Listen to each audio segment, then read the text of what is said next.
ज्योतिष के बारे में आज हम आपको ग्रहों की स्थितियों के बारे में कुछ बताना चाहेंगे। तो ग्रहों की स्थितियां जो है दो किस्म की हैं, ऊंच और नीच। जैसे सूर्य 0 और 10, मतलब है 0 का मतलब 0 पार करके, यानी मेष राशि में, एक राशि में 10 डिग्री पर जब सूर्य रहता है तो हम कहते हैं कि उच्च का है सूर्य। और जब 6 राशि पार करके 7वें राशि यानी तुला में जब तुला का सूर्य होता है 10 डिग्री पर, ध्यान रखना है इसमें डिग्री का है, 10 इसमें 10 इसी में, यानी जो उच्च का होगा वही नीच का होगा। चंद्रमा जो है एक राशि पार करके दूसरी राशि यानी वृश्चिक का चंद्रमा 3 डिग्री पर होगा तो उच्च का कहलाएगा, और 7 डिग्री पर होगा तो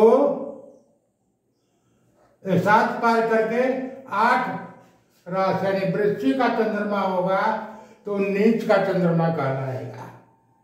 इसी तरह मंगल 9 राशि पार करके 10वीं राशि यानी मकर का चंद्रमा, मकर का मंगल 28 डिग्री पर उच्च का कहलाएगा, और 3 राशि पार करके चौथी राशि यानी कर्क का मंगल जो है 28 डिग्री पर नीच का कहलाएगा।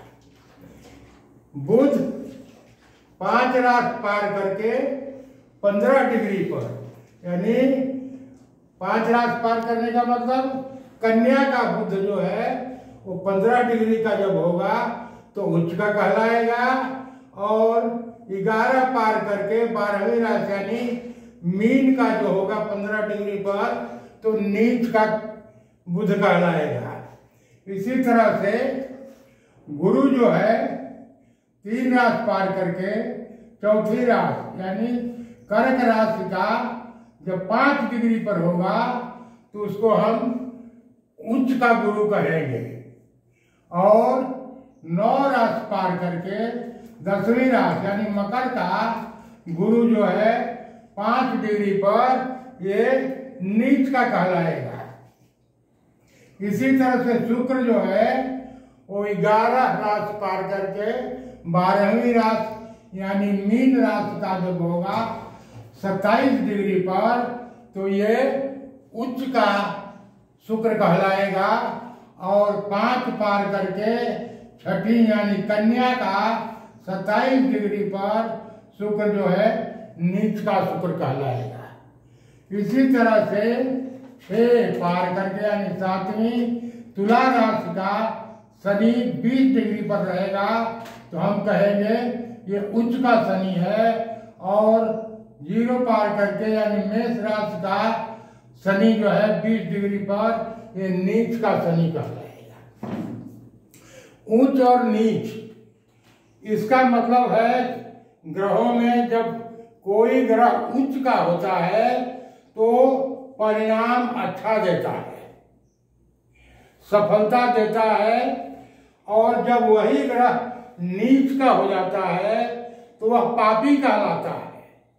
वो ठीक अच्छे परिणाम की जगह उल्टा परिणाम देगा, कष्टकारक हो जाएगा। ये ज्योतिष में ये बातों का ख्याल रखा जाता है। जब हम देखते हैं लग्न कुंडली वगैरह तो उसमें इन्हीं चीजों का ध्यान देते हैं कि कौन सा ग्रह उच्च का है, कौन सा ग्रह नीच का है। नीच का ग्रह जो है अब उसकी दृष्टि होती है, हर ग्रह की अपनी दृष्टि है। जैसे सभी ग्रह अपने स्थान से 7वें स्थान को पूर्ण दृष्टि से देखते हैं। दृष्टि तो और भी है, लेकिन पूर्ण दृष्टि से सभी ग्रह 7वें स्थान को देखते हैं। लेकिन 3 ग्रह जो है, मंगल, इसके अलावा 4 और 8, मंगल जो है 4, 8 को भी देखता है, यानी इसकी 3 दृष्टि हो जाती है। 4, 8 और 7 तो सबके लिए पूर्ण है, कॉमन है, ये है। यानी ये पूर्ण दृष्टि से मंगल जो है 3 स्थानों को देखता है अपने स्थान से। जहां पर मंगल जिस खाने में है वहीं से गिनेंगे 1, 2, 3, 4, चौथे स्थान पर उसकी पूर्ण दृष्टि जाएगी। यानी वहां पर उसको नुकसान करना है या फायदा करना है, वो चौथा, 8वां और 7वें पर पूर्ण दृष्टि रहेगी। और मंगल के बाद गुरु, गुरु की भी 3 दृष्टि है, 5, 9 और 7। गुरु भी अपने स्थान से, जैसे गुरु जहां है वहां से 1, 2, 3, 4, 5, 5वें स्थान पर पूर्ण दृष्टि, 9वें स्थान पर उसकी पूर्ण दृष्टि और 7वें पर भी उसकी पूर्ण दृष्टि होगी। इसी तरह से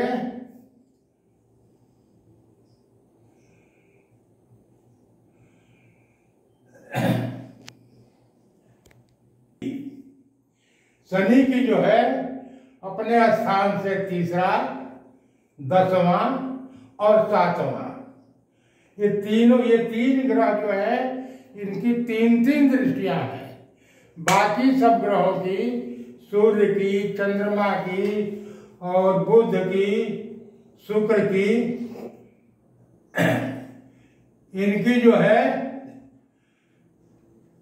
एक दृष्टि, एक ही पूर्ण दृष्टि है, नंबर 7।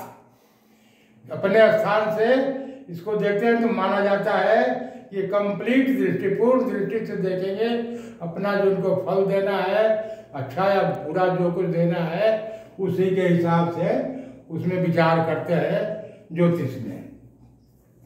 इसके बाद कुछ और बातें मैं आपको बता दूं कि इनकी स्थिति के अनुसार से इनकी अवस्था क्या होती है ग्रहों की, ये भी विचारणीय है। जैसे यदि ग्रह उच्च का है, यदि ग्रह उच्च का है तो कहलाएगा कि वो दीप्त है, वो दीप्त अवस्था में है। यदि स्वगृही है, अपने घर में है, स्वगृही का मतलब अपने घर में है, जैसे एक स्थान मंगल का है, एक स्थान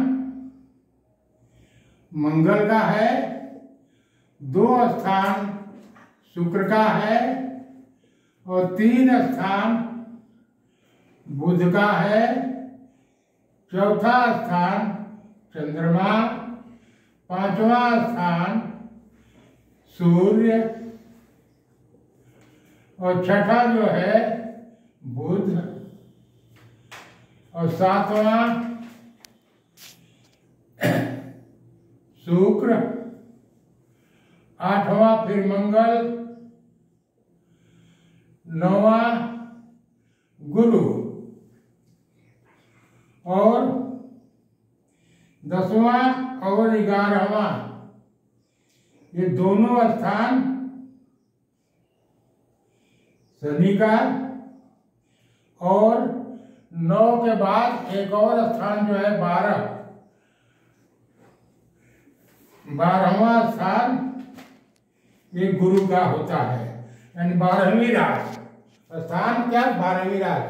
पहली राशि मेष राशि मंगल है, वृक्ष है शुक्र का, मिथुन है बुध का और कर्क है चंद्रमा का और सिंह राशि जो है सूर्य की है और कन्या भी बुध का है, बुध का, तुला जो है शुक्र की है, और वृश्चिक जो है मंगल की, और धनु ये गुरु की, और मकर और कुंभ ये दोनों राशियां शनि की हैं, और 12वीं मीन राशि जो है ये भी गुरु की है।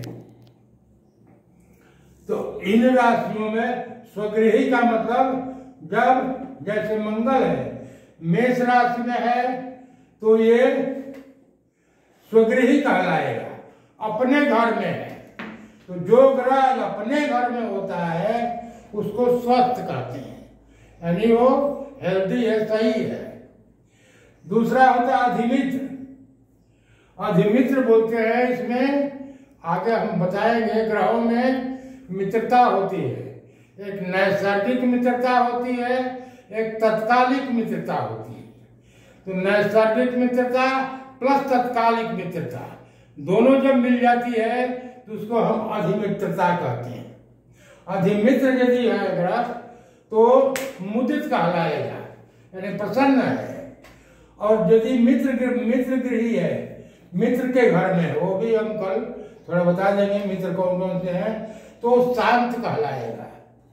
और सम है, यदि समगृही है तो दीन कहलाएगा, यानी दीन है।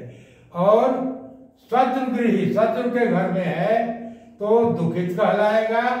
और यदि वो पाप युक्त है, पाप युक्त का मतलब शुभ ग्रह शुक्र या गुरु, चंद्रमा या बुध यदि पापी ग्रहों से मिल जाते हैं, यदि उनके साथ में मंगल, शनि, राहु, केतु और सूर्य हो जाए तो कहलाता है कि पाप युक्त है ग्रह। तो उसमें वो विकल हो जाएगा, यानी वो व्याकुल हो जाएगा। तो आदमी भी उसी के अनुसार से उसका जीवन जो है व्याकुलता में बीतेगा, कहने का मतलब ये है। और इसके अलावा यदि वो पाप गृही है, पाप ग्रह का स्थान ही पाप गृह कहलाता है। पाप गृह का मतलब पापी ग्रह का स्थान। तो पापी ग्रह में है मंगल, राहु, केतु, शनि और सूर्य, ये पापी ग्रह है। तो इनके जो स्थान है वो जैसे मंगल का स्थान मेष और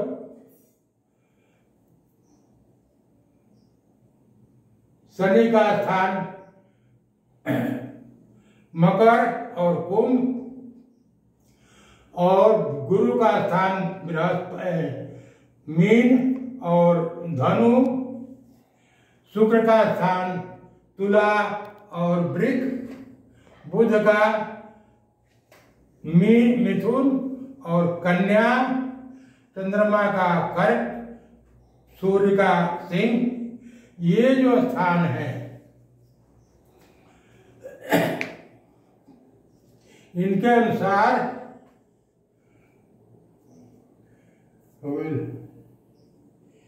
चलो अब इसके आगे नेक्स्ट डे कल पढ़ाई होगी।